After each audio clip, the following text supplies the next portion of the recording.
Mais je veux cette promesse au sujet de demander. Demandez, demandez, demandez, demandez. Quoi que vous demandiez, vous savez, je veux cela. Vous voyez, quand je vois combien cette promesse est inconcevable, je désire tout faire. Je désire faire tout ce que Dieu me dit de faire afin d'avoir avec Dieu dans la prière ce type de puissance.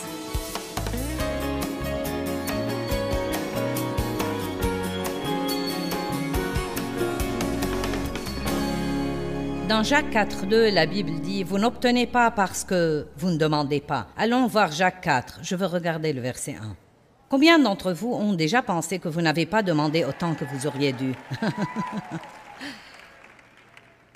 Donc, beaucoup de gens sont très malheureux dans leur cheminement avec Dieu car ils font les œuvres de la chair. J'ai fait les œuvres de la chair et les œuvres de la chair ne fonctionnent pas. Ce sont des œuvres qui ne marchent pas.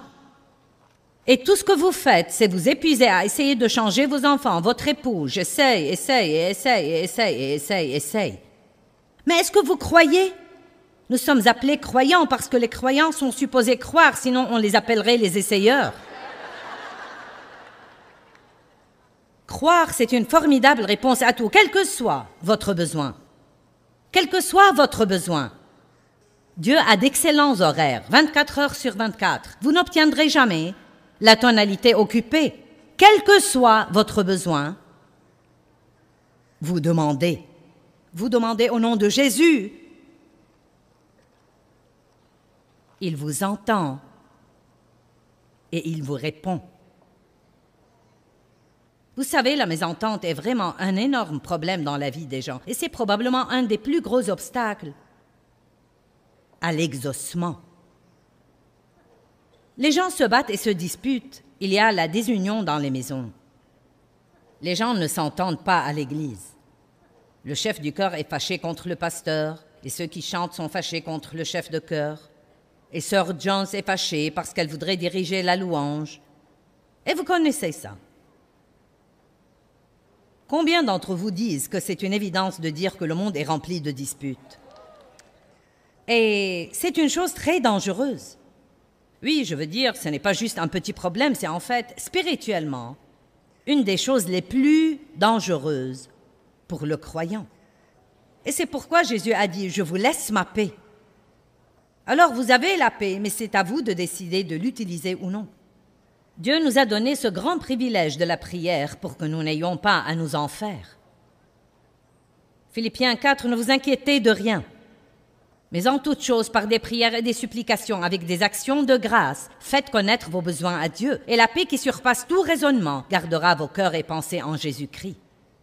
Au moment exact où quelque chose arrive, où un besoin survient, vous priez. Vous soufflez cette prière à Dieu. Ne vous tenez pas d'une certaine façon dans un certain endroit. Juste priez, parlez à Dieu à tout sujet. Mais je dois admettre, et je suis sûre que c'est votre cas aussi, que même si vous êtes régulièrement à l'église, même si j'allais à l'église régulièrement et j'étais même leader dans l'église, il y avait tellement de mésententes dans ma vie. Et Jacques 4, 1 dit « D'où vient qu'il y a des disputes et de la discorde et des combats parmi vous? Et d'où proviennent les mésententes et les querelles? Pourquoi ne pouvons-nous pas nous entendre avec les gens? Pourquoi tant de gens sont-ils si mécontents? » Vous savez, il n'y a pas tellement de chrétiens vraiment heureux tout le temps. Je parle des chrétiens contents à temps plein. Vous savez, nous pouvons être guillerés et sautant de contentement quand nous venons à l'église. Et puis quand l'équipe de louange joue et c'est comme « Oh! » Mais je parle de gens tout le temps contents. Contents à temps plein. Contents dans la tempête, contents quand la tempête s'arrête. Contents à temps plein.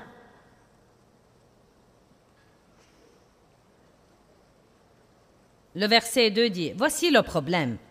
Êtes-vous prêts? Vous êtes jaloux. Vous convoitez ce que d'autres ont et que vous ne pourrez pas obtenir.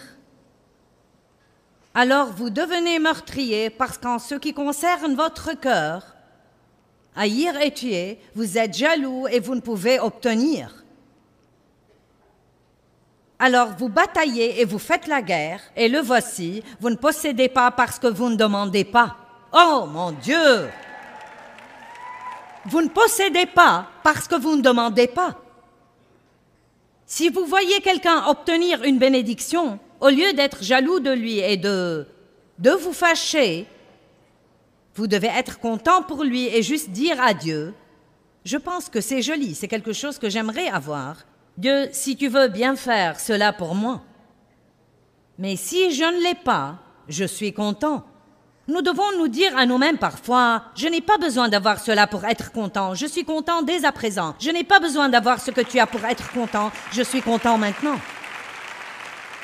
Nous devons tous nous souvenir que nous sommes tous des individus devant Dieu et qu'il y a un plan individuel pour nos vies et qu'il ne fait pas tout de la même façon dans la vie des autres. Phil Wickham, notre leader de louange ici ce soir, c'est un formidable chanteur. Mais écoutez-moi bien. Il y a probablement des gens dans le monde qui pourraient chanter mieux que lui et qui n'auront jamais l'opportunité de faire ce qu'il fait. Pourquoi? Et en tant que peuple, nous demandons « Pourquoi, Seigneur? Pourquoi pas moi ?» Parce que Dieu est Dieu. Et ce que vous pourrez en dire n'y changera rien. Dieu est Dieu. Et il fait ce qu'il fait pour des raisons que nous ne connaissons pas toujours. Je ne sais pas pourquoi Les gens me demandent tout le temps, « Eh bien, pourquoi pensez-vous que votre ministère est devenu si important? Et pourquoi pensez-vous? Et pourquoi pensez-vous? » Je pourrais amener une poignée de raisons, mais elles seraient hors de propos. La véritable raison est Dieu. Nous avons la paix si nous commençons juste à dire, « Tu sais, Seigneur, tu as le contrôle de la situation. Et si tu veux que ça soit moi qui fasse cela, alors tu le fais arriver dans ma vie. Et si tu ne le veux pas, alors je suis quand même content. » Allons, je veux que quelques personnes aient la paix en quittant cette conférence. Vous n'obtenez pas parce que vous ne demandez pas. Demandez et recevez afin que votre joie soit complète. Je ne pense pas que je puisse être heureuse si mon mari ne change pas. Bon, vous savez quoi? Je pensais cela et Dave n'a pas changé et maintenant je suis contente. Il n'a pas changé.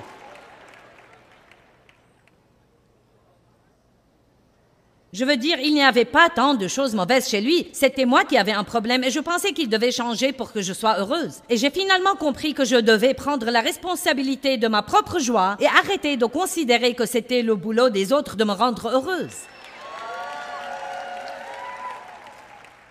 Amen. Dave jouait trop au golf et je n'aimais pas qu'il joue au golf. Bien, il joue toujours au golf. Et il joue plus qu'il ne jouait à l'époque. Il joue au golf, et il joue au golf, et il joue au golf, et il regarde le golf, et il regarde le foot, et il regarde le basket, et le baseball, et le hockey, et le football, et le cricket, et tout ce qui se passe à la télé, il le regarde. Et je suis contente.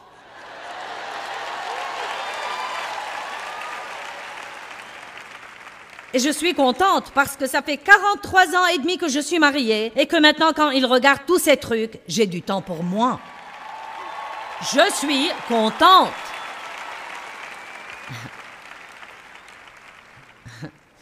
Amen. Ouh. Vous n'avez pas... Bien, je ne peux pas être heureuse. Si je ne peux pas avoir d'enfant, je ne peux pas être heureuse. Oh, si cet enfant ne grandit pas et ne sort pas de cette maison, je ne peux pas être heureuse. Je ne peux pas être heureuse si je n'ai pas une plus grande maison. Oh, je ne peux pas être heureuse si je dois nettoyer cette grande maison chaque semaine.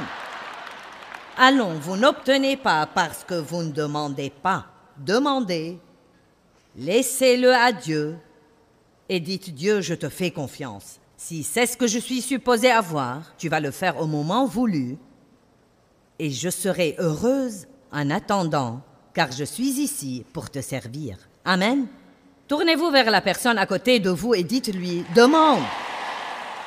Très bien.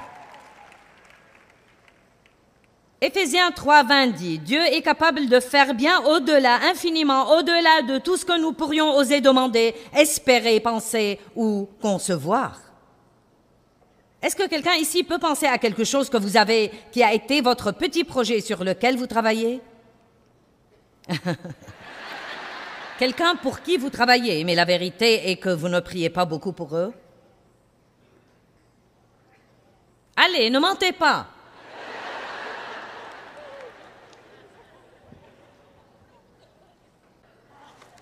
Demandez, déposez votre fardeau. Le deuxième obstacle à l'exaucement dont nous allons parler est le péché caché. Maintenant, il faut venir avec une conscience pure et dire qu'on ne peut pas mettre de côté certains passages de la Bible, ni essayer de ne pas prendre l'enseignement de la parole entièrement. Et donc, nous péchons, mais merci Dieu, nous avons une réponse. Tous les chrétiens ont la réponse. Une réponse immédiate. Chaque fois que vous faites quelque chose de mal, ce qu'il faut, c'est l'admettre, le confesser, recevoir le pardon de Dieu et aller avec l'intention de changer et ne jamais le refaire, car Dieu vous aide généreusement et vous rend fort. Mais vous ne pouvez pas juste ignorer des choses. Je ne peux pas ignorer des choses. Une des raisons majeures pour lesquelles des chrétiens ne sont pas heureux et qu'ils ont des choses cachées dans leur cœur et qu'ils font semblant en mettant des masques de chrétiens heureux chaque dimanche. Maintenant, je vous dis une chose. Si vous allez à l'église le dimanche et votre maison est pleine de disputes toute la semaine et vous êtes en train de prier et vous vous demandez pourquoi vous n'obtenez pas de réponse, vous devriez juste commencer à vous confesser, sortir les disputes de la maison, commencer à être celui qui est le pacificateur, le défenseur de la paix, et là, Dieu répondra à vos prières. Seigneur, je pense à toutes ces années où je me suis disputée avec Dave pendant la route vers l'église, et ensuite je me demandais pourquoi mes prières n'étaient pas exaucées, combien c'était stupide. Mais je ne savais rien faire de mieux. Je prenais seulement les morceaux de la Bible que j'aimais. Seulement les passages qui allaient m'apporter quelque chose. Allez maintenant. Comment donc? Je ne prenais pas les passages qui allaient nécessiter quelque chose de ma part. Et vous allez mieux comprendre ceci quand nous arriverons à la fin. Mais je veux cette promesse au sujet de demander. Demandez, demandez, demandez, demandez. Quoi que vous demandiez, vous savez, je veux cela. Vous voyez, quand je vois combien cette promesse est inconcevable, je désire tout faire. Je désire faire tout ce que Dieu me dit de faire afin d'avoir avec Dieu dans la prière ce type de puissance. C'est tragique que tant de nous ratent ça parce que nous préférons nous accrocher à de mauvaises attitudes idiotes. Mais je ne vais pas lui dire que je suis désolée. C'est toujours moi qui dois lui dire pardon. Je ne le ferai pas maintenant. Je ne lui pardonnerai pas. Vous allez rater une énorme bénédiction. Vous allez avoir votre mauvaise attitude et rater beaucoup. Tous les chrétiens ne sont pas des chrétiens spirituels, beaucoup sont charnels. Ça veut dire qu'ils sont sauvés, mais qu'ils marchent selon la chair. Est-ce que ça va vous empêcher d'aller au ciel? Pour commencer, je ne suis pas celle qui juge de tout cela, parce que je ne sais pas ce que les gens font, mais disons juste en général qu'il va y avoir au ciel plein de gens qui n'ont pas bien agi quand ils étaient ici, seulement parce qu'ils croient véritablement en Jésus. Vraiment, ils croient. Mais je peux vous dire une chose. Vous ne vivrez pas une vie puissante, vous ne vivrez pas une vie heureuse, vous ne vivrez pas une vie paisible. Votre vie ne sera un témoignage pour personne. J'ai été une chrétienne pendant des années avant de devenir sérieuse. J'étais une chrétienne qui allait à l'église, je faisais de bonnes œuvres, j'étais sur le tableau de l'église, j'allais à l'église tout le temps, mes enfants allaient dans des écoles chrétiennes, et je peux dire que ma vie n'était pas différente de celle des pécheurs qui habitaient ma rue. En plus, j'aurais pu tenir les gens éloignés du ciel avec mon attitude, parce que quand les gens voient que nous allons à l'église, mais nous n'agissons pas différemment qu'eux, il n'y a pas de respect. Et la plus grande chose que nous avons besoin de faire aujourd'hui est de vivre la vie. de tout simplement vivre la vie. Nous allons faire des erreurs, mais nous devons demander immédiatement à Dieu de nous pardonner. Nous devons nous purifier, révéler notre erreur et aller de l'avant. Je pense que c'est tellement important, spécialement si vous avez une forteresse dans votre vie. Ça ne fait que revenir et il vous semble que vous ne parvenez pas à être libéré. Je pense qu'une des choses qui peuvent aider est de confesser toutes vos fautes à quelqu'un de confiance que vous aimez et lui demander de prier. Parce que la dernière chose que le diable veut, c'est que vous mettiez les choses à la lumière. Il veut des choses cachées. Les secrets tuent les gens. C'est étonnant ce que nous nous faisons à nous-mêmes quand nous cachons les choses. Ne faites pas semblant les uns avec les autres. Ne soyez pas la personne parfaite toute la semaine. Comment était ta journée hier? J'ai vraiment mal agi hier toute la journée. Vraiment mal. Mais je suis heureuse que Dieu m'ait fait grâce et qu'il veuille me pardonner. Je lui en ai parlé et il me pardonne. Et tu peux prier pour moi aussi parce que j'ai besoin de toute aide. Amen. Maintenant, comment était ta journée hier? Bien.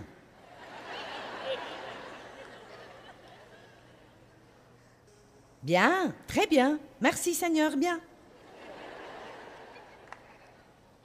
Psaume 66, 18. Se confesser est si bon. Je pense que nous devrions commencer chaque matin, avant même de prier. Dites juste Dieu, si j'ai fait quoi que ce soit qui t'offense ou qui offense quelqu'un d'autre, amène-le à la lumière dès maintenant afin que je le confesse et m'en débarrasse.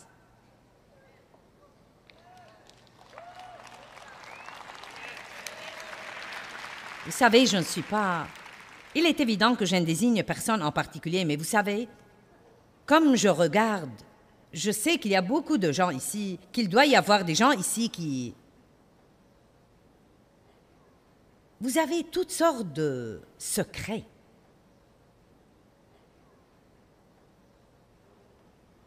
Dieu le sait de toute façon. Nous ne pouvons pas vraiment cacher quelque chose à Dieu. Et quand vous parlez à Dieu de vos péchés, ne les appelez pas ainsi. Seigneur, je suis désolé, j'ai manqué. C'est un nouveau nom pour péché. J'ai manqué. Péché signifie en fait manquer le but, mais ne dites pas cela, appelez-le par son nom. J'étais jaloux, j'avais de la haine, j'étais brutal, j'ai manqué d'amour, j'étais méchant. Nous n'aimons pas l'appeler par son nom parce que ça sonne méchamment à notre oreille, c'est « oh ». Mais ça rend le pardon bien meilleur, n'est-ce pas?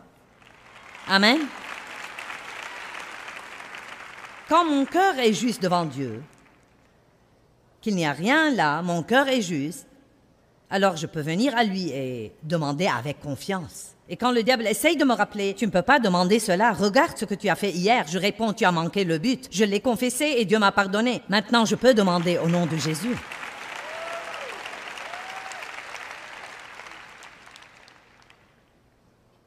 Psaume 66, 18. Si j'avais conçu l'iniquité dans mon cœur, le Seigneur ne m'aurait pas répondu.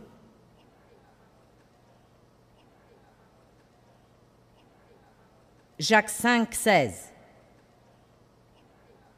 Ainsi confessez vos fautes, vos manquements, vos offenses et vos mauvais pas les uns aux autres, et priez les uns pour les autres afin d'être guéris et restaurés à un niveau spirituel de cœur et de pensée. La prière fervente, sincère et continue du juste rend disponible, dynamique dans son action, une formidable puissance. Est-ce que vous voyez cela? Regardons la première partie. Ce n'est qu'une seule écriture. Confessez vos fautes les uns aux autres. Vos fautes, vos manquements, vos offenses et vos mauvais pas. Vous n'avez pas à dire à tous les gens que vous savez ce que vous avez fait. Mais nous devons arrêter de faire semblant de jouer des rôles dans la vie et être vrais. Amen. Confessez vos fautes, vos manquements, vos offenses et vos mauvais pas et priez les uns pour les autres. Ne jugez pas les autres. Quand vous savez qu'ils ont fait quelque chose, priez pour eux. afin d'être guéri et restauré à un niveau spirituel de corps et de pensée. La prière fervente, sincère et continue du juste rend disponible, dynamique, dans son action une formidable puissance. Satan veut que nous fassions des choses mauvaises. Il veut que nous soyons chargés de culpabilité et condamnation et que nous ne traitions jamais le problème. Et ensuite que nous prions cette pitoyable pathétique. Alors Dieu, si tu veux bien juste faire cette chose, je ne te demanderai plus rien. Je hais ce que le diable fait aux gens. Je parlais avec une femme dans un magasin. Elle me servait et nous avons commencé une conversation. Et ensuite, elle m'a reconnue de la télé. Ensuite, elle m'a dit dans quelle église elle allait. J'en suis venue à lui demander comment ils sont payés dans le magasin. J'ai dit, avez-vous des commissions? Êtes-vous payé à l'heure? Elle a dit, bon, je suis payée à l'heure, mais elle a dit, j'ai un quota à respecter. Et si je ne le respecte pas, alors je peux... Si je ne le respecte pas pendant assez longtemps, je perdrai mon travail. Et elle a dit, des fois c'est effrayant, vous savez, parce que vous faites tout et juste parce que vous ne respectez pas le quota, vous pouvez être viré. Et j'ai dit, bon, pourquoi vous ne demandez pas à Dieu de vous envoyer des gens? Elle a dit, eh bien,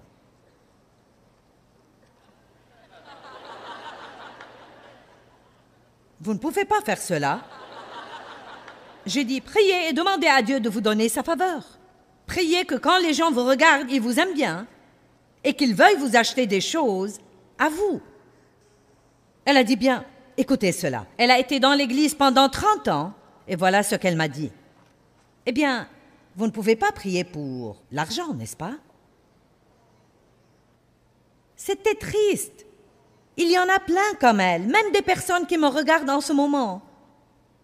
Vous pouvez même vous demander, je pourrais prier pour cela? Quoi que vous demandiez en mon nom, qui représente tout ce que je suis. Si vous demeurez en moi et ma parole demeure en vous, demandez ce que vous voulez. Pourquoi ne demanderions-nous pas la faveur? Ça m'étonne beaucoup, toute la faveur que j'ai. Et ce n'est pas parce que je passe à la télé, je demande la faveur. Je prie que Dieu me donne la faveur. Presque tous les jours de ma vie, je prie pour avoir de la faveur et je confesse la faveur. Je n'ai pas le temps d'essayer de plaire aux gens et de faire en sorte que tout le monde m'aime. J'ai essayé ça les premières années et croyez-moi, c'est tuant. Donc j'ai finalement décidé, Dieu, tu vas devoir les faire m'aimer, car c'est comme cela que je suis et c'est tout. Et je ne peux pas essayer de le faire d'une certaine manière pour vous, d'une autre manière pour vous et d'une autre manière pour vous. Je crois seulement que Dieu me donne la faveur. Priez pour que les portes s'ouvrent. Priez que Dieu ouvre les portes que vous ne pouvez pas ouvrir et ferme les portes qui doivent être fermées et que vous ne voulez pas fermer. Vous m'entendez? Ne priez pas juste pour que Dieu vous ouvre des portes. Priez aussi que Dieu ferme les portes qui doivent être fermées. Commencez à être honnête avec Dieu. Ça va être quelque chose quand vous allez appeler les choses par leur nom et peut-être avoir un bon ami ou un époux ou un camarade auquel vous sentez que vous pouvez vraiment faire confiance et commencer à rendre des comptes à quelqu'un et confesser les choses et demander la prière. Ouh! Vous allez rendre le diable fou quand vous ferez cela parce qu'il veut que vous cachiez tout et mettiez un masque, loué soit le Seigneur, sur votre visage. Quand vous êtes détruit à l'intérieur. J'espère que mon enseignement va vous motiver pour prier et vous associer à Dieu pour tous vos besoins dans chaque domaine de votre vie. Et souvenez-vous que ça commence avec une simple demande. Jacques 4,2 dit « Vous n'obtenez pas parce que vous ne demandez pas ». N'oubliez pas de prendre juste le temps de demander.